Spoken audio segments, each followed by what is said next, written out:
আসসালামু আলাইকুম ওয়া রাহমাতুল্লাহি ওয়া বারাকাতুহু। আরবি ভাষা শিক্ষার্থী প্রিয় ভাই ও বোনেরা এবং সম্মানিত মুআল্লিম ও মুআল্লিমা সবাইকে আজকের দর্সে আহলান ও সাহলান। আইসারুত তারাকিব সহজে তারকিব শিখি কিতাবটার উপরে আমরা ধারাবাহিকভাবে আলোচনা করছি। আজকে আমরা আল বাবুস সালিস নিয়ে বাবুস সালিস শুরু করব। তাহলে চলুন কথা না বাড়িয়ে আমরা আজকে কি নতুন বিষয় নিয়ে আলোচনা করব সেই বিষয়গুলো শুরু করা যাক। আল বাবুস সালিস, আল বাবুস সালিসের ভিতরে কয়েকটি দর্স রয়েছে। তার ভিতরে আদ-দরসুল আউয়ালের ভিতরে মুজাফ ইলাইহি যখন ইসমুল ইশারা বিশিষ্ট হয়, আদ-দরসুস সানির ভিতরে মুজাফ যখন ইসমুল ইশারা বিশিষ্ট হয়, আদ-দরসুস সালিসু এর ভিতরে অপূর্ণ কথা থেকে পূর্ণ কথা এর আলোচনা, আদ-দরসুল রাবিউ এর ভিতরে নামের শেষে সিফাতের ব্যবহার, আদ-দরসুল খামিসু একাধিক ইজাফতের ব্যবহার, আর আদ-দরসুস সাদিসের ভিতরে কিছু ব্যবহার। তাহলে আজকে আমরা আদ-দরসুল আউয়াল নিয়ে শুরু করব আলোচনা। সেটা হলো মুজাফ ইলাইহি যখন ইসমুল ইশারা বিশিষ্ট হয়, মুজাফ ইলাইহি যখন ইসমুল ইশারা বিশিষ্ট হয়। আপনারা ইতিপূর্বে দর্সগুলোতে মুজাফ কাকে বলে, মুজাফ ইলাইহি কাকে বলে, ইসমুল ইশারা কাকে বলে, মুশারুন ইলাইহি কাকে বলে, এই সমস্ত বিষয়গুলো জেনেছেন। আজকে আমরা নতুন একটা বিষয় দেখাবো, মুজাফ ইলাইহি যখন ইসমুল ইশারা বিশিষ্ট হয়। তাহলে দেখুন, আগের দর্সে তুমি মুজাফ ও মুজাফ ইলাইহি সম্পর্কে বিস্তারিত জেনেছ। এখন আমরা মুজাফ ইলাইহি এর ইসমুল ইশারা বিশিষ্ট হওয়ার বিষয়টি নিয়ে আলোচনা করছি। বিষয়টি ভালোভাবে বোঝার চেষ্টা করো, একটি গুরুত্বপূর্ণ আলোচনা। এই জন্য আজকের আলোচনাটা আপনারা মনোযোগ সহকারে শুনবেন। আচ্ছা, তুমি জেনেছ বাংলাতে মুজাফ ইলাইহি আগে আসে আর আরবিতে মুজাফ ইলাইহি পরে আসে।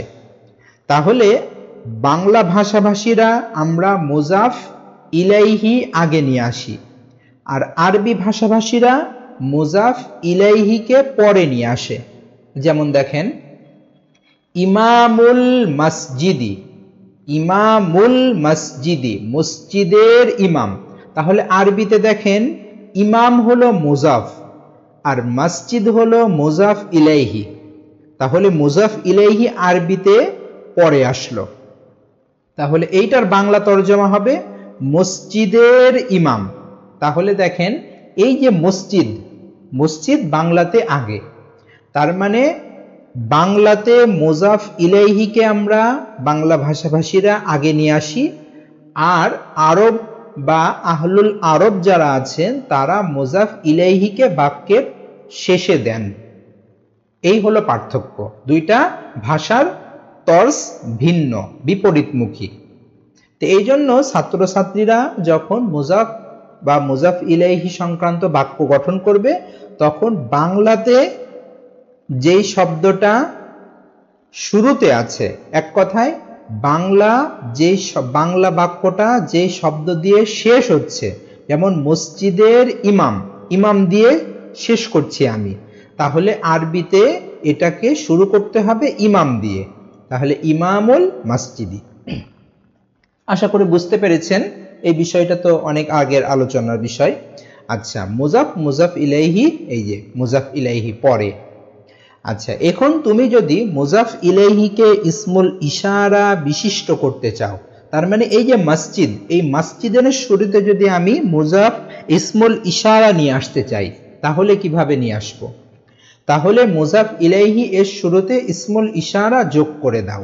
যেমন দেখেন, ইমামু হাযাল মসজিদি, ইমামু হাযাল মসজিদি। তাহলে এই যে দেখেন, হাযা এই ইসমুল ইশারাকে আমি মসজিদের শুরুতে নিয়ে আসলাম, তার মানে মুজাফ ইলাইহির শুরুতে নিয়ে আসলাম।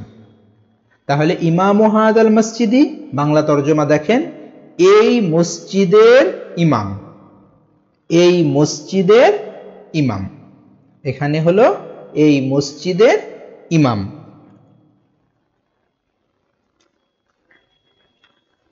আশা করি বিষয়টি ভালোভাবে আপনারা বুঝতে পেরেছেন। এবার নিচের বাক্যগুলো, এখানে কিছু বাক্য দেওয়া আছে।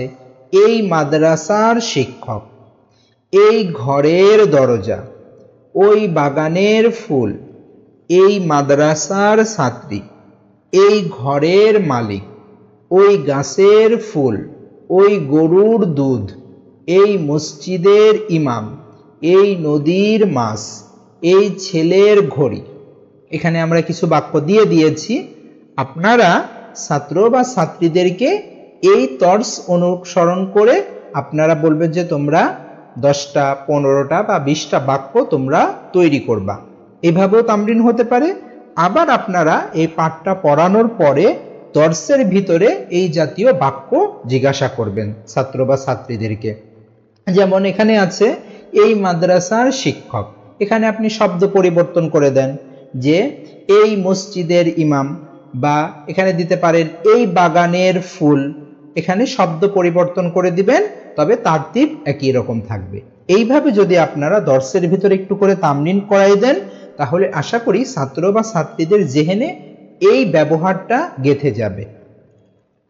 এবার তারকিব দেখেন, তারকিবে কি আলোচনা হয়। ইমামু হাদাল মসজিদি, ইমামু হাদাল মসজিদি, তাহলে ইমাম হলো মুজাফ, আর হাদাল মসজিদ, এই হাদা হলো ইসমুল ইশারা, আর মসজিদ হলো মুশারুন ইলাইহি। ইসমুল ইশারা ও মুশারুন ইলাইহি মিলে মুজাফুন ইলাইহি। তাহলে মুজাফ ও মুজাফ ইলাইহি মিলে জুজউল জুমলা, কারণ এখানে বাক্যের একটা অংশ, দুইটা অংশ নাই। সবসময় মুজাফ ও মুজাফ ইলাইহি মিলে জুজউল জুমলাই হয়ে থাকে।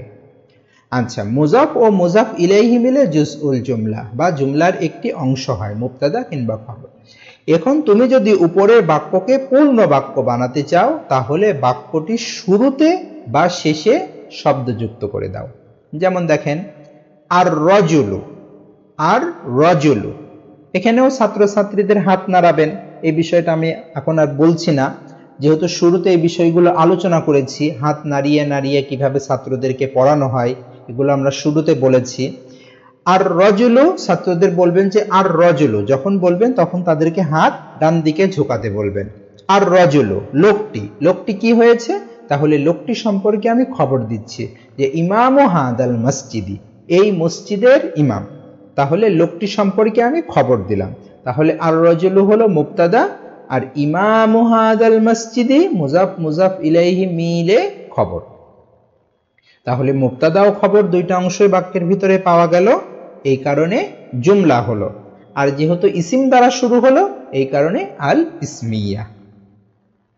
আশা করি বুঝতে পারছেন।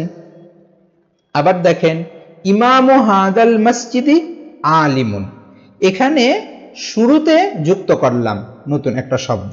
এবার দেখেন এখানে শেষে যুক্ত করে দেখাচ্ছি যে ইমামু হাদাল মসজিদি, এই মসজিদের ইমাম কি হয়েছে, আমি একটা খবর দিলাম আলিমুন দ্বারা। তাহলে মুজাফ মুজাফ ইলাইহি মিলে উপরে খবর হচ্ছে, আর এখানে মুজাফ মুজাফ ইলাইহি মিলে মুবতাদা হচ্ছে। তার কি বাকি, ইমাম মুজাফ, হাদাল মসজিদ ইসমুল ইশারা মুশারুন ইলাইহি মিলে মুজাফুন ইলাইহি, আর মুজাফ মুজাফুন ইলাইহি মিলে মুবতাদা। আর যেহেতু এই মসজিদের ইমাম সম্পর্কে আমি সংবাদ দিচ্ছি আলিমুন দ্বারা, তাহলে আলিমুন হলো খবর। তাহলে মুবতাদা খবর দুইটা অংশই আছে, এই কারণে জুমলা। আর ইসিম দ্বারা শুরু হওয়ার কারণে বাক্যটি ইসমিয়া, আল জুমলাতুল ইসমিয়া। আশা করি বুঝতে পেরেছেন। তারপরে দেখেন আরেকটি নতুন বাক্য, কিতাবু হাদা তিলমিজিল জাদিদি জামিলু মুফিদুন। কিতাবু হাদা তিলমিজিল জাদিদিল জামিলু মুফিদুন। এই বাক্যটা তো আমরা পিছনের দর্শে, আগের দর্শে দেখিয়েছি যে এই জাতীয় বাক্য হরকতের, আরবি ভাষায় হরকতের প্রভাব, সেখানে আমরা বিস্তারিত আলোচনা করেছি। তাহলে কিতাব হলো মুজাফ, হাদা তিলমিজিল জাদিদি, এই যে তিনটা মিলে মুজাফ ইলাইহি, এই যে মুজাফ ইলাইহি কিভাবে দেখেন, হাদা এটা হলো ইসমুল ইশারা, আর তিলমিজ এটা হলো মুশারুন ইলাইহি। তাহলে ইসমুল ইশারা মুশারুন ইলাইহি মিলে মুজাফ ইলাইহি। আবার আল জাদিদ যেহেতু তিলমিদুনের সিফাত, এই কারণে আমরা এখানে বলছি সিফাতু মুজাফ ইলাইহি, তার মানে মুজাফ ইলাইহির সিফাত। এইভাবেও তারকিব করতে পারেন, আবার আরেকভাবে তারকিব করতে পারেন, হাজাকে ইসমুল ইশারা বললেন, আর তিলমিজকে আপনারা মুশারুন ইলাইহি না বলে তিলমিজকে আপনারা বলবেন যে মাউসুফ, আর জাদিদকে বলবেন যে সিফাত। তাহলে মাউসুফ আর সিফাত মিলে তারপরে মুশারুন ইলাইহি বলতে পারেন।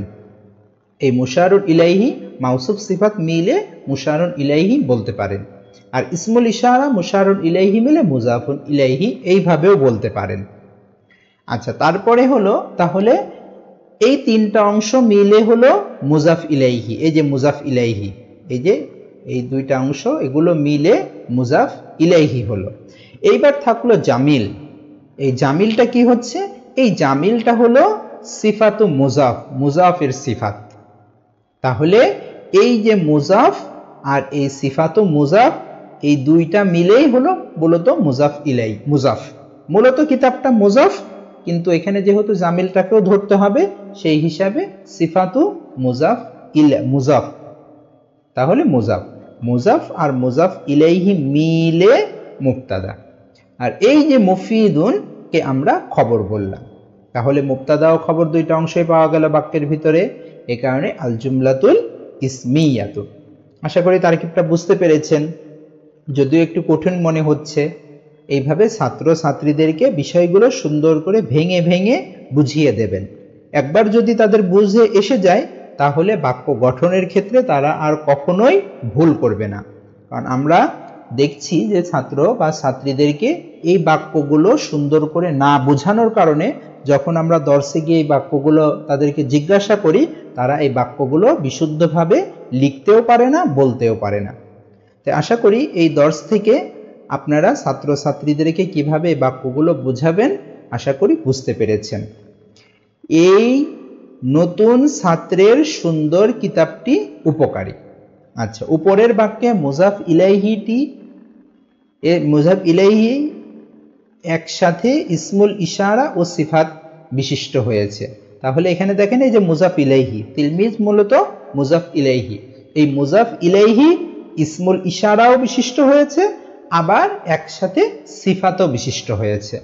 তার মানে মুজাফ ইলাইহি শুরুতে ইসমুল ইশারা যুক্ত করা হয়েছে, আবার শেষে সিফাত যুক্ত করা হয়েছে, একসাথে দুইটা এখানে। তারপরে এখানে অনুশীলন দেওয়া হয়েছে অন্যান্য দর্শের মতো। এই অনুশীলনগুলো আপনারা কি করবেন? ছাত্র ছাত্রীদেরকে অনুশীলনী করাবেন। এখানে দেখেন, এই গ্রামের কৃষক গরিব, ওই শহরের ব্যবসায়ী ধনী, এই নদীর পানি ঠান্ডা, এই থালার খাবার গরম, এই বাগানের ফুল সুন্দর। এইভাবে আমরা বেশ কিছু এখানে বাক্য দিয়ে দিয়েছি। আপনারাও এই বাক্যগুলো তাদেরকে তো তামরিন করাবেনই, এবং বলবেন যে এই বাক্যগুলো ছাড়াও তোমরা নিজের পক্ষ থেকে এই জাতীয় বাক্য বানিয়ে নিয়ে আসবা।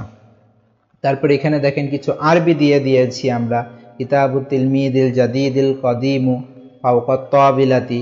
এই বাক্যগুলো তারা দর্শে বলবে এবং এই বাক্যগুলো তারা তারকিব লিখে নিয়ে আসবে। যখন তারা তারকিব উপরের নিয়ম অনুসারে লিখে নিয়ে আসবে, আপনারা যারা শিক্ষক বা শিক্ষিকা আছেন তারা সুন্দর করে খাতাগুলো দেখে দিবেন। যদি খাতায় কোনো ভুল থাকে তাহলে ভুলগুলো আপনারা সংশোধন করে ছাত্র বা ছাত্রীদেরকে ধরিয়ে দেবেন যে তোমার এখানে এই ভুলটা হয়েছে। যখন আপনি তাদেরকে ভুলগুলো ধরিয়ে দেবেন, তখন তারা পরবর্তীতে ওই ভুলটা আর করবে না।